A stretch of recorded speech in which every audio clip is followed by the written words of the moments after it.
ఆదికాండము 44వ అధ్యాయము మొదటి వచనము. యోసేపు తన గృహ నిర్వాహకుని ఇట్లు ఆజ్ఞాపించెను. ఆ మనుషులు తీసుకుని పోవలనన్ని ఆహార పదార్థములతో వారి గోనె సంచులను నింపుము. ఎవరి రూపులు వారి సంచి మూతి దగ్గర పెట్టుము. ధాన్యము కొనుటకు తెచ్చిన ఆ సొమ్ముతో పాటు నా గిన్నెను, వెండి గిన్నెను కడగొట్టు తమ్ముని గోనె సంచి మూతి కడ ఉంచుము. వాడు యోసేపు చెప్పినట్లు చేసెను. తెల్లవారిన తర్వాత వారు ప్రయాణమై గాడిదలను తోలుకొని పోయిరి. వారు నగరము నుండి ఎంతో దూరము వెళ్ళక మునిపే యోసేపు గృహ నిర్వాహకునితో వెంటనే వెళ్ళి వారిని కలుసుకొనుము. చేసిన మేలునకు బదులుగా కీడు చేయుదురా, నా వెండిగెనను అపహరించితినేలా. ఇది మా దొర పానీయము సేవించుటకు, శకునములు చూచుటకు ఉపయోగించు గిన్నె కదా. మీరంతా పాడు పని చేస్తురి అని అనము అని చెప్పాను. అతడు వారిని కలుసుకొని యోసేపు చెప్పుమన్న మాటలను వారి వద్ద వల్లించెను. అంతటా వారు ఎంత మాట సెలవిచ్చితిరి, కలలోనైనా మేము ఇటువంటి పని తలపెట్టుకుందము గాక. మా గోనె సంచుల మూతుల దగ్గర డబ్బు కనబడినది కదా, వానిని మీకిచ్చివేయుటకు కనాను నుండి తెచ్చితిమి. మీ యజమాని ఇంటి నుండి వెండి గిన్నె కానీ బంగారు గిన్నె కానీ దొంగలింపవలసిన అక్కర మాకేమున్నది? మాలో ఎవరి దగ్గరనైనా మీ గిన్నె ఉన్నా వాని తల తీయుడు, పైగా మేమందరము బానిసలమగుదుము అనిరి. అటులైన మంచిది, మీరు చెప్పినది ఒప్పుకొందును. గిన్నె కలవాడు నాకు బానిసగును, మిగిలిన వారు వెళ్ళిపోవచ్చును అని అతడనెను. వెంటనే వారిలో ప్రతివాడు తన గోనె సంచును నేల మీదకి దింపి దాని మూతి విప్పెను. గృహ నిర్వాహకుడు పెద్దవాని గోనె సంచి మొదలు చిన్నవాని గోనె సంచి వరకు అన్నింటినీ వెదకెను. చివరకు బెన్యామీను గోనె సంచిలో గిన్నె కనపడెను. ఇది చూచి వారు దుస్తులు చించుకొనిది, గాడిదలపైకెక్కి గోతాలెత్తించుకుని కొని నగరమునకు తిరిగి వచ్చిరి. యూదా సోదరులతో పాటు వచ్చేసరికి యోసేపు ఇంటి వద్దనే ఉండెను. వారు అతని ముందు సాగిలపడిరి. అంతటా యోసేపు, మీరు ఇటువంటి పన్నెట్లు చేస్తురి, నా వంటివాడు శకునములు చూచి జరిగిన కార్యము గుర్తింపకుండునా అనెను. అప్పుడు యూదా, ప్రభు, మేమేమి చెప్పజాలము, నిర్దోషులమని ఎట్లు రుజువు చేసుకునగలము? దేవుడే మా పాపములను కనిపెట్టెను. ఇదిగో, మేము మాతో పాటు గిన్నె గలవాడను ఏలిన వారి బానిసలమయ్యేదము అనెను. దానికి యోసేపు, కలనునైనా నేనటువంటి పనిని తలపెట్టను. గిన్నె కలవాడు నాకు బానిసగును, మిగిలిన మీరందరూ ఏ దిగులు లేకుండా మీ తండ్రి దగ్గరకు వెళ్ళవచ్చును అనెను. యూదా అతని దగ్గరికి వెళ్ళి, ప్రభు, నా మనవిని చిత్తగింపుడు, ఏలిన వారితో ఒక మాట చెప్పుకొని ఉండు. ఈ దాసునిపై కోపపడకుడు. మీరు ఫరో ప్రభు వంటి వారు, ఏలినవారు. మీకు తండ్రి ఉన్నాడా, తమ్ముడున్నాడా అని తమ దాసులను అడిగితిరి. కాటికి కాళ్ళే చాచిన తండ్రి ఉన్నాడు. ఆయనకు ముసలితనమున పుట్టిన కొడుకున్నాడు. వాడు చిన్నవాడు. అతని సోదరుడు చనిపోయెను. వాని తల్లికి వాడొక్కడే మిగిలెను. వాడనుచు తండ్రికి ఎంతో గరాభము అని మేము చెప్పితిమి. తర్వాత ఏలినవారు, నేను అతనిని చూడవలయును, నా దగ్గరకు అతనిని తీసుకుని రండు అని చెప్పితిరి. అంతటా మేము ఆ చిన్నవాడు తండ్రిని వదిలి రాలేడు, వాడు కంటబడినచో తండ్రికి ప్రాణములు నిలువవు అని చెప్పితిమి. కానీ మీరు మీ తమ్ముడు మీతో పాటు ఇక్కడికి రానిచో మీరు మీ ముఖము నాకు చూపవలదు అంటిరి. మేము తిరిగి వెళ్ళి మీ దాసుడైన మా తండ్రికి ఏలినవారు చెప్పిన మాటలన్నీ చెప్పితిమి. ఆ పిమ్మట మరలా వెళ్ళి ఆహార పదార్థములు కొని తీసుకుని రండు అని మా తండ్రి చెప్పాను. మేమక్కడికి వెళ్ళలేము, తమ్ముడు లేకుండా మేము ఆయన ఛాయలకే పోరాదు. తమ్ముడు మా వెంట వచ్చినచో వెళుదము అని అంటిమి.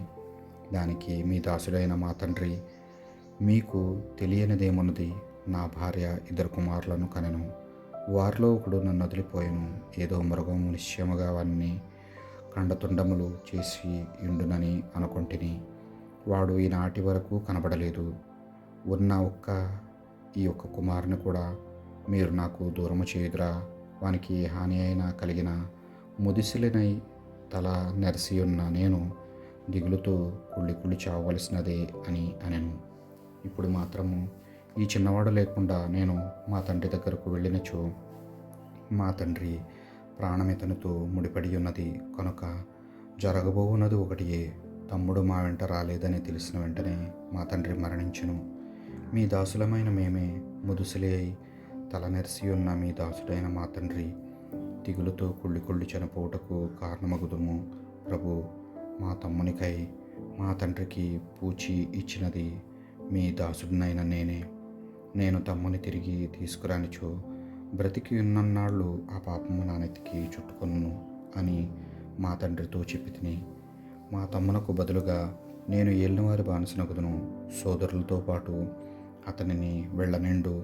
తమ్ముడు లేకుండా తండ్రి దగ్గరకు ఏ ముఖము పెట్టుకొని వెళ్ళదను. నా తండ్రికి దాపురించు విపత్తును నేను చూడజాలను అనెను. 45వ అధ్యాయం. యోసేపు సేవకుల ఎదుట తన భావోద్వేగమును అణుచుకొన చాలకపోయెను. మీరందరూ నా ఎదుట నుండి వెళ్ళిపోండు అని వారికి ఆనతిచ్చెను. కావున యోసేపు సోదరులకు తను తాను ఎరుక పరుచుకున్నప్పుడు అక్కడ ఎవరునూ లేరు. అతడు బిగ్గరగా ఏడ్చెను. ఐగుప్తు దేశీయులు, ఫరో రాజు పరివారము ఆ ఏడుపు వినిరి. నేను యోసేపును, నా తండ్రి ఇంకనూ బ్రతికి ఉన్నాడా అని అతడు సోదరులను అడిగినప్పుడు తమ్ముని గుర్తుపట్టిన యోసేపు సోదరులకు నోట మాట రాలేదు. వారు అతని ప్రశ్నలకు భయపడి వెంటనే బదులు చెప్పలేకపోయిరి. అంతటా యోసేపు సోదరులను దగ్గరకు రండు అనగా వారు అతని చెంతకు వచ్చిరి. అతడు వారితో, మీరు ఐగుప్తు దేశీయులకు అమ్మిన యోసేపును నేనే, మీ సోదరును. నన్ను బానిసగా అమ్మివేసినందుకు మీరు దుఃఖించు కలత చెందవలదు. మీ ప్రాణములకు రక్షించుటకు దేవుడే మీకు ముందుగా నన్ను పంపెను. దేశంలో 2 ఏండ్ల నుండి కరువు ఉన్నది. ఇక 5 ఏండ్ల దాకా సేద్యము కానీ కోతలు కానీ ఉండవు. మిమ్మందరినీ ప్రాణములతో కాపాడుటకు మీ బిడ్డలను శేష ప్రజలుగా భూమిపై నిలుపుటకు దేవుడే మీకు ముందుగా నన్ను పంపెను. నన్ను ఇక్కడికి పంపినది దేవుడే కానీ మీరు కారు. నన్ను ఫరో రాజునకు తండ్రిగాను, అతని ఇంటికి సర్వాధికారిగాను, ఐగుప్తు దేశమునకు పాలకునిగాను చేసినవాడు దేవుడే. తొందరగా తండ్రి దగ్గరికి వెళ్ళి నా మాటగా ఈ సందేశమును వినిపింపుడు. నీ కుమారుడు యోసేపు ఇట్లనుచున్నాడు, దేవుడు ఐగుప్తు దేశమునకంతటికి నన్ను ప్రభువుగా నియమించును. వెంటనే నా దగ్గరికి రమ్ము, జాగు చేయకము, గోషేను మండలములో నివసింపుము. నీవు, నీ కొడుకులు, నీ మనుమలు, నీ మందలు, నీ పశువుల గుంపులు ఇంత ఏలా ఇదంతయును నా దగ్గర ఉండవచ్చును. ఇంకను 5 ఏండ్ల దాకా కరువు ఉండును. కావున నిన్ను పోషించు భారము నాది. నీకు, నీ జనులకు, నీ మందలకు ఏ లోటు కలుగనీయను. ఇదిగో మీ కనులను నా తమ్ముడైన బెన్యామీను కనులను చూచినట్లు మీతో మాట్లాడుచున్న యోసేపును నేనే. ఐగుప్తు దేశములో నాకున్న ప్రభావమును నా తండ్రికి తెలియజేయుడు. మీరు చూచినదంతయు ఆయనకు చెప్పుడు. తొందరగా వెళ్ళి ఆయనను ఇక్కడకు తీసుకుని రండు. ఇట్లనుచు యోసేపు బెన్యామీను మెడపై మొగము వాల్చి ఏడ్చెను. బెన్యామీనును అట్లే చేసెను. యోసేపు సోదరులందరినీ ముద్దాడుచు ఏడ్చెను. తరువాత వారు యోసేపుతో మాట్లాడిరి. యోసేపు సోదరులొచ్చిరన్న వార్త ఫరోరాజు ఇంటికి ప్రాకెను. అతడు, అతని కొలువు వారు సందర్శించిరి. ఫరోరాజు యోసేపుతో ఇట్లనెను, నీ సోదరులతో నా మాటగా చెప్పుము. మీరు చేయవలసినది ఇది. కావలసినంత గాడిదల మీద కొని కనాను దేశంకెళ్ళుడు. మీ తండ్రిని, మీ ఇంటిల్లపాదిని వెంట పెట్టుకుని నా యొద్దకు రండు. ఐగుప్తు దేశంలో ఉన్న సారవంతమైన భూమిని మీ వశము చేసేదను. ఈ భూసారమును మీరు అనుభవింపుడు. ఇంకను నా మాటలుగా వారితో ఇట్లు చెప్పుము. భార్య పిల్లను కొనువచ్చుటకు ఐగుప్తు దేశం నుండి బండ్లు తోలుకొని పొండు. మీ తండ్రిని తీసుకొని రండు. మీ ఆస్తిపాస్తులను వదిలి వచ్చుటకు బాధపడకుడు. ఐగుప్తు దేశంలోని సారవంతమైన భూమిని మీ వశమగును. ఇశ్రాయేలు కుమారులు అలాగననే చేసిరి. ఫరో రోజు ఆజ్ఞను అనుసరించి యోసేపు వారికి బండ్లు సిద్ధం చేయించెను. దారి బత్తెములిప్పించెను. వారిలో ఒకరికొకరు ఒక జత మేలిమి దుస్తులను ఇప్పించెను. కానీ బెన్యామీనుకు మాత్రము 300 వెండి నాణ్యములను 5 జతల మేలిమి దుస్తులను ఇచ్చెను. ఇంతేకాక ఐగుప్తు దేశంలో ఉన్న ప్రశస్త వస్తువులను 10 గాడిదలకు ఎత్తించి తండ్రికి పంపెను. తండ్రి వచ్చినప్పుడు వారి భత్యమునకు కావలసిన ధాన్యమును, ఆహార పదార్థములను 10 ఆడు గాడిదల మీద పంపెను. త్రోవలో తగువలో వలదని హెచ్చరించి అతడు సోదరులను సాగనంపెను. ఈ విధముగా వారందరూ ఐగుప్తు దేశం నుండి బయలుదేరి కనాను దేశమున కొందున యాకోబు వద్దకు వచ్చిరి. వారు యాకోబుతో, యోసేపు ఇంకనూ బ్రతికియే ఉంటున్నాడు, ఐగుప్తు దేశమునెల్లా ఏలుచున్నాడు అని చెప్పిరి. ఆ పలుకులకు యాకోబు నివ్వెరపడెను. వారి మాటలు నమ్మలేకపోయాను. యోసేపు సోదరులు అతడు చెప్పిన మాటలన్నీ తండ్రికి చెప్పిరి. తనను తీసుకొని పోవుటకై యోసేపు పంపిన బండ్లను చూచినప్పుడు యాకోబు ప్రాణము కుదుటపడెను. ఇశ్రాయేలు, ఇక చాలు, నా కుమారుడు యోసేపు బ్రతికియే ఉన్నాడు. ఈ బందులో ప్రాణము ఉండగానే వెళ్ళి ఒకసారి వానిని కనులారా చూతును అనెను. 46వ అధ్యాయము. ఇశ్రాయేలు తనకున్నదంతయు తీసుకుని బెర్షెబాకు వచ్చెను. అచ్చట తన తండ్రి ఈసాకు కొలిచిన దేవునకు బలులర్పించెను. రాత్రివేళ దర్శనంలో దేవుడు యాకోబు యాకోబు అని పిలిచెను. యాకోబు చిత్తము ప్రభు అనెను. అప్పుడు దేవుడు, నేను ప్రభుడను, నీ తండ్రి కొలిచిన దేవుడను. ఐగుప్తు దేశము వెళ్ళుటకు భయపడకము. అచ్చట నిన్ను మహాజాతిగా తీర్చిదిద్దును. నీతో పాటు నేనును ఐగుప్తు దేశమునకు వత్తును. తప్పక నిన్ను తిరిగి తీసుకొని వత్తును. నీవు మరణించినప్పుడు యోసేపు నీ కన్నులు మూయును అని చెప్పెను. అంతటా యాకోబు బెర్షెబా నుండి బయలుదేరను. ఇశ్రాయేలు కుమారులు తమ తండ్రి యాకోబును భార్యాపిల్లలను ఫరో రాజు పంపిన బండ్ల మీదకి ఎక్కించిరి. కనానులో గడించిన మందలను, వస్తు సామాగ్రిని పోగు చేసుకొని యాకోబు అతని సంతతి ఐగుప్తు చేరును. యాకోబు తన కుమారులను, కుమార్తెలను, మనుమలను, మనుమరాండ్రను, యావత్ సంతతిని తనతో పాటు ఐగుప్తు దేశమునకు కొనివచ్చును. ఐగుప్తు దేశమున ప్రవేశించిన ఇశ్రాయేలు పిల్లల పేర్లు ఈ విధముగా ఉన్నవి. యాకోబు, అతని కుమారులు. యాకోబు జ్యేష్ఠపుత్రుడు రూబేను, హానోకు, ఫల్లు, హెస్రోను, కర్మీ అనువారు రూబేను కుమారులు. యమోవేలు, యమీనులు, ఓహీలు, యాకీను, సోహారు, కనానీరాలి కుమారుడైన షావులు అనువారు షిమ్యాను కుమారులు. లేవి కుమారులైన గెర్షోను, కోహాతు, మెరారి, ఏరు, ఓనాను, షేలా, పెరేసు, సేరా అనువారు యూదా కుమారులు. వీరిలో ఏరు, ఓనాను కనాను దేశమందే మరణించిరి. ఫెరూసు కుమారులైన ఎస్రోను, హమూలు, యుసాకారు కుమారులైన తోలా, పువ్వా, యోబు, సిమ్రోను. సెబూలూను కుమారులైన సెరూదు, ఏలోను, యాహ్లేలు. వీరందరూ లేయా పుత్రులు. ఆమె యాకోబునకు పదనారములో వీరిని కనెను. వారికి ఒక కుమార్తెయు కలదు. ఆమె పేరు దీనా. యాకోబు కుమార్తెలు మొత్తము 33. షిఫియోను, హగ్గీ, షూను, ఎస్బోను, ఏరి, ఆరోదు, ఆరేలి అనువారు గాదు కుమారులు. ఇమ్నా, ఇష్వా, ఇస్వి, బెరియా అనువారు ఆషేరు కుమారులు. వీరి సోదరి సేరా. బెరియా కుమారులైన హెబేరు, మాల్కియేలు, లాబాను తన కుమార్తె లేయాకు దాసిగా ఇచ్చిన జిల్ఫా సంతతి వారు వీరు. ఈమె ఈ 16 మందిని యాకోబునకు కనెను. యోసేపు, బెన్యామీను అనువారు రాహేలు కుమారులు.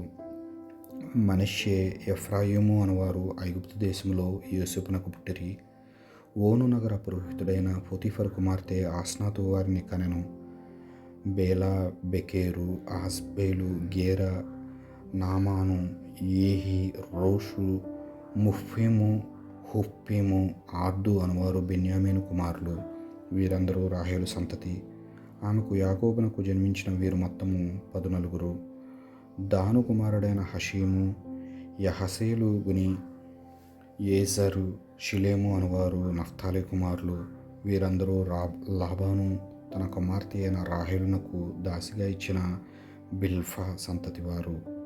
ఆమె ఈ ఏడుగురి యాకోబునకు కనెను. యాకోబుతో పాటు ఐగుప్తు దేశమునకు వచ్చిన అతని కుమారులు మొత్తము 66. ఈ లెక్కలో అతని కుమారులు భార్యలు చేరలేదు. ఐగుప్తు దేశంలో యోసేపునకు 2 కుమారులు పుట్టిరి. ఈ విధముగా ఐగుప్తు దేశములో ప్రవేశించు నాటికి యాకోబు కుటుంబము వారందరూ మొత్తము 70 మంది. గోషేనులో యోసేపునకు కలుసుకొనుటకై యాకోబు యూదాను పంపెను. పిదప వారు గోషేను చేరిరి. యోసేపు రథము సిద్ధము చేయించుకొని తండ్రిని చూచుటకై గోషేను వెళ్ళెను. తండ్రిని కలుసుకొని అతని మెడపై వ్రాలి ఎంతోసేపు ఏడ్చెను. ఇశ్రాయేలు యోసేపుతో, నాయనా, బ్రతికి బట్టకట్టుకొనుచున్న నిన్ను కనులారా చూచితిని. ఇక నేను చీకు చింత లేకుండా కొనిపోయేదను అనెను. అంతటి యోసేపు తన సోదరులను, తండ్రి పరివారము చూచి, ఇక నేను వెళ్ళి ఫరోరాజుతో, కనాను దేశంలో నున్న మా సోదరులు, మా తండ్రి కుటుంబం వారందరూ నా దగ్గరికి వచ్చిరి. వారు గొర్రెల కాపరులు. వారికి ఆలమందల గొర్రె గుంపులు కలవు. ఆలమందలతో తమకున్న ఇతర సంపదలతో వారు వచ్చిరని చెప్పెదను. కావున ఫరోరాజు పిలిపించి, నీ వృత్తేమి అని ప్రశ్నించిన ప్రభు, మా తాత ముత్తాతల మాదిరిగా మేము చిన్ననాటి నుండి గొర్రెల కాపరులమే అని చెప్పుడు. అప్పుడు మీరు గోషేనులో స్థిరపడవచ్చును. ఈ ఐగుప్తు దేశీయులు గొర్రెల కాపరులను హేయముగా చూచుదురు అని అనెను. దేవుడి వాక్యాన్ని దీవించునుగాక. పితా పుత్ర పవిత్రాత్మ నామమున ఆమేన్.